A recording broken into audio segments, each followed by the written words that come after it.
വയനാട് മേപ്പടിക്കടുത്ത് മുണ്ടക്കയിലുണ്ടായ ഉരുൾപൊട്ടലിൽ മരണസംഖ്യ ഉയരുകയാണ്. 41ഓളം മൃതദേഹങ്ങളാണ് ഇതുവരെ കണ്ടെടുത്തത്. മരണസംഖ്യ ഇനിയും ഉയരുമെന്നാണ് സൂചനകൾ.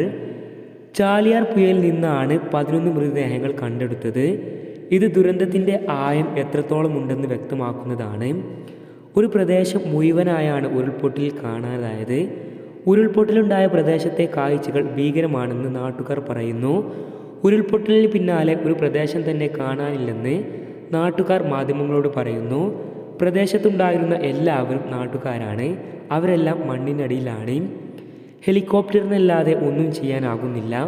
ആദ്യം ചെറുതായാണ് ഉരുൾപൊട്ടിയത്. പിന്നീട് 2 തവണ കൂടി ഉരുൾപൊട്ടുകയായിരുന്നു. 2ാം തവണ ഭീകരമായിട്ടാണ് ഉരുൾപൊട്ടിയതെന്നും നാട്ടുകാർ പറഞ്ഞു.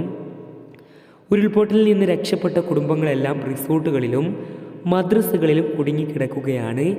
ചില വീടുകളിലും ആളുകൾ കുടുങ്ങിക്കിടക്കുന്നുണ്ടെന്നും അവർക്കരികിലേക്ക് എത്താൻ യാതൊരു മാർഗമില്ലെന്നും നാട്ടുകാരനായ നബീൽ പറഞ്ഞു.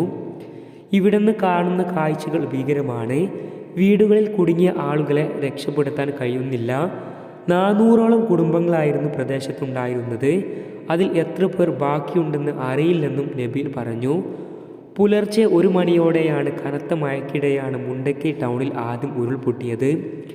രക്ഷാപ്രവർത്തനം നടക്കുന്നതിനിടെ 4 മണിയോടെയാണ് ചൂരൽമല സ്കൂളിന് സമീപം 2ാമത്തെ ഉരുൾപൊട്ടലുണ്ടായത്. നിരവധി പേർ പ്രദേശത്ത് കുടുങ്ങിക്കിടക്കുന്നുണ്ട്. കനത്ത മഴ തുടരുകയാണ്.